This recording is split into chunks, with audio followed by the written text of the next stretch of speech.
নীতির বিভিন্ন বিষয় নিয়ে বলছিলেন, ইতিহাসের বাঁকবদল নিয়ে কথা বলছিলেন। সম্প্রতি আমরা দেখছি বিভিন্ন গণমাধ্যমে, আন্তর্জাতিক গণমাধ্যমে আপনিও লিখেছেন, আপনার দৃষ্টিও সেটি এড়ায়নি। শেখ হাসিনার দেশে ফেরা নিয়ে আপনি লিখেছেন এবং আওয়ামী লীগ আসলেই রাজনীতিতে ফিরতে চায় কিনা সেই বিষয়টিও আপনি প্রশ্ন তুলেছেন। আমি আপনার লেখার ছোট্ট একটি অংশ উল্লেখ করতে চাই। বিদেশে পলাতক মৃত্যুদণ্ড পাওয়া আসামি দেশে ফিরে এসে আদালতে হাজির হবেন এবং ফাঁসির দড়ি গলায় দিয়ে ঝুলে পড়বেন, এটা কষ্ট কল্পনা মনে হয়। এ ধরনের অভিযুক্তরা বরং গোপনে একটা রফা করে দেশে ফিরে আসে এবং আইনি প্রক্রিয়ায় খালাস পেয়ে যায়।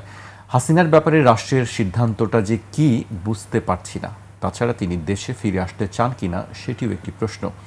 শেখ হাসিনাকে ঢাকায় ফিরিয়ে এনে আদালতের রায় কার্যকর করার দাবি, হুমকি, মাতম সবই চলছে, কিন্তু তা কিভাবে বাস্তবায়ন হবে তা পরিষ্কার নয়। বোঝা যায় এই নিয়ে বেশ কিছুদিন রাজনীতি হবে।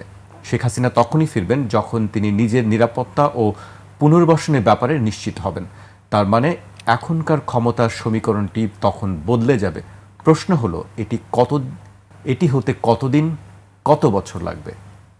অনেকগুলো প্রশ্ন আপনি বলেছেন, রাজনীতি হবে কিছুদিন, এগুলো নিয়ে প্রশ্ন। মানে শেখ হাসিনা এমন একজন ব্যক্তি যিনি ক্ষমতার বাইরে থাকতে চান না,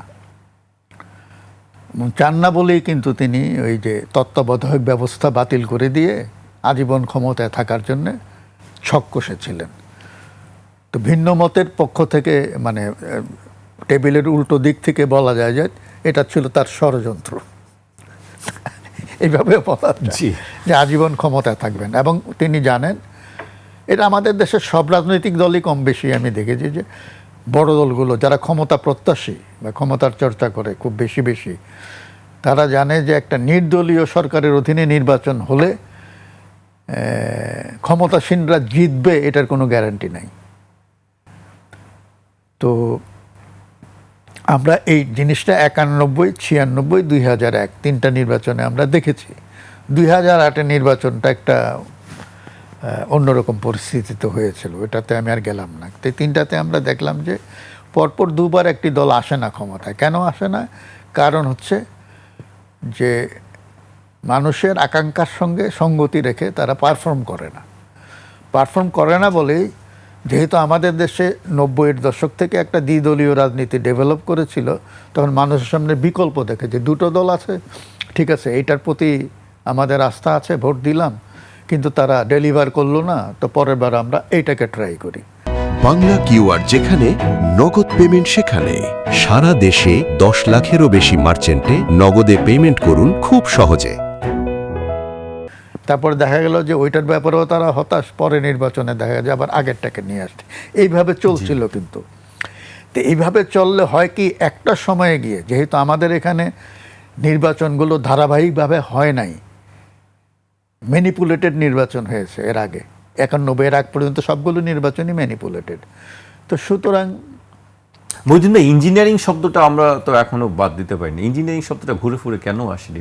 এই যে এটাই ইঞ্জিনিয়ারিং, মানে ইঞ্জিনিয়ারিং শব্দটা এদের পছন্দ হচ্ছে। আমি তো বলি ম্যানিপুলেশন, মানে নির্বাচনের ফলাফল আমার পক্ষে নিয়ে আসবো, এটা করার জন্য যা যা করা দরকার এটা আমি করব।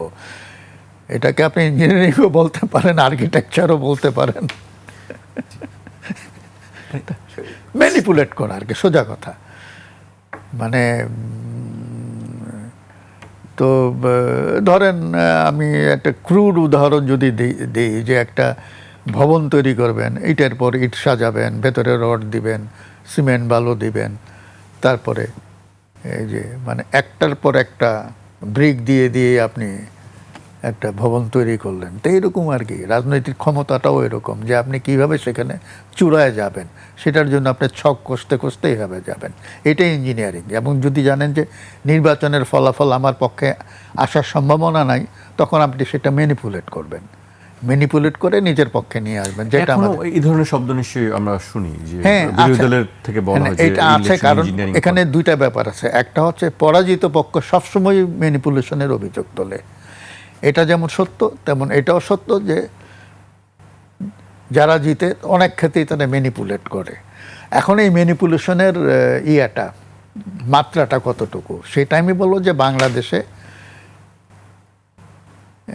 91 সালে আমরা একটা উদাহরণ দেখলাম, প্রথমবারের মতন একটা নির্দলীয় সরকারের অধীনে বাংলাদেশে নির্বাচন হলো, যেটা নির্বাচনের দিন পর্যন্ত মানে ভোট গ্রহণ শেষ হওয়া পর্যন্ত কোনো দল বলে নাই যে কারচুপি হয়েছে। ফলাফল পাওয়ার পরে শেখ হাসিনা বললেন সূক্ষ্ম কারচুপি হয়েছে, কিন্তু কারচুপিটা কি হয়েছে এটা তিনি ব্যাখ্যা করলেন না। এবং তার ওই কথাটা ছিল যে মানুষ তো আমাদেরকে ভোট দিয়েছে। তো উনি কি করে বুঝলেন মানুষ কাকে ভোট দিয়েছে? তো এই যে মানে কথা হচ্ছে যে আমি আমার কথাকে ন্যায্যতা দেওয়ার জন্য এই সমস্ত যুক্তিগুলি দিই। তো এইভাবে কিন্তু শুরু। কিন্তু যেই মুহূর্তে 2008-এ মানে নির্বাচনে সংখ্যাগরিষ্ঠতা পেয়ে 2009-এ গিয়ে সরকার গঠন করে শেখ হাসিনা তত্ত্বাবধায়ক ব্যবস্থাটা বাতিল করে দিলেন যে এইটা থাকলে, এবং যুক্তি পেলেন যে এই তত্ত্বাবধায়ক ব্যবস্থা তো ম্যানিপুলেশন হয়, যেটা 2006-এ চেষ্টা হয়েছিল ইয়াজউদ্দিনকে দিয়ে। তো এটাও তো ফ্যাক্ট, ম্যানিপুলেশনের তো চেষ্টা হয়েছিল। তো সুতরাং উনি তো বললেন যে ঠিক আছে, তত্ত্বাবধায়ক ব্যবস্থাও যদি ম্যানিপুলেশন হয় তাহলে এটা রাখার দরকার কি? এই যুক্তিটা তো উনি দিল, তো বাদ দিয়ে দিল এটা। আর বাদ দিল খুব ভাবে, অসাংবিধানিকভাবে। কারণ একটা সংবিধানের একটি মানে এই ধরনের একটা নীতিগত বা কাঠামোগত বড় পরিবর্তন করতে হলে একটা গণভোট লাগে, সেটা উনি করার নাই। তো ওটা অটোমেটিক অবৈধ। রিসেন্টলি আমি দেখলাম যে এটা উচ্চ আদালতে একটা, তো এত দূর যাওয়ার দরকার ছিল না, অটোমেটিক অবৈধ হয়ে গেছে, তাই না? ওটার এতদিন ধরে এটা মামলা বা রিট চলার কোনো কারণ ছিল না। তো যাই হোক, তো এই ম্যানিপুলেট করে সবাই কম বেশি। এবার যে নির্বাচন হয়েছে এই নির্বাচনেও কিন্তু ম্যানিপুলেশনের অভিযোগ আছে। মানে বড় দলের কোনো কোনো নেতা হেরে গিয়েছিলেন, তাদেরকে মানে বিজয়ী ঘোষণা করা হয়েছে, এবং যারা বিজয়ী হয়েছিলেন তাদের কয়েকজনকে পরাজিত করে দেওয়া হয়েছে। এবং আমি জানি না জাতির বৃহত্তর স্বার্থে এটা করা হয়েছে কিনা। সাবেক একজন উপদেষ্টা এই ধরনের একটা বক্তব্য আমরা তো এইটা তো আমরা হয়তো 10 বছর পরে জানবো, 15 বছর পরে। এই যে দেখেন না, তত্ত্বাবধায়ক সরকারের উপদেষ্টা যারা ছিলেন, এই যে অন্তর্বর্তী সরকারের, তারা এখন মুখ খুলছেন, এই কথা বলছেন, ওই কথা বলছেন। এই 1.5 বছর কিন্তু তারা একটি কথা বলেন নাই, এখন চাকরি চলে যাওয়ার পরে বলছেন। তো সুতরাং এই নির্বাচন নিয়েও পরবর্তীতে হয়তো অনেকেই অনেক কথা বলবেন, অনেক গুমর হয়তো ফাঁস হবে, আমি জানি না। কিন্তু তারপরেও আমি বলবো, যেহেতু আওয়ামী লীগ মাঠে নাই, বড় দল বলতে বিএনপি এবং তারপর হলো জামাতে ইসলামী, তো তারা দুটো দলই তো ভালো ফল করেছে। বিএনপিও আগের চাইতে ভালো করেছে, জামাতে আগের চাইতে একটু বেশি ভালো করেছে। ভোটের ব্যবধানের দিক দিয়েও আমরা সেটা দেখি। তো সুতরাং এটাই অনুমিত ছিল।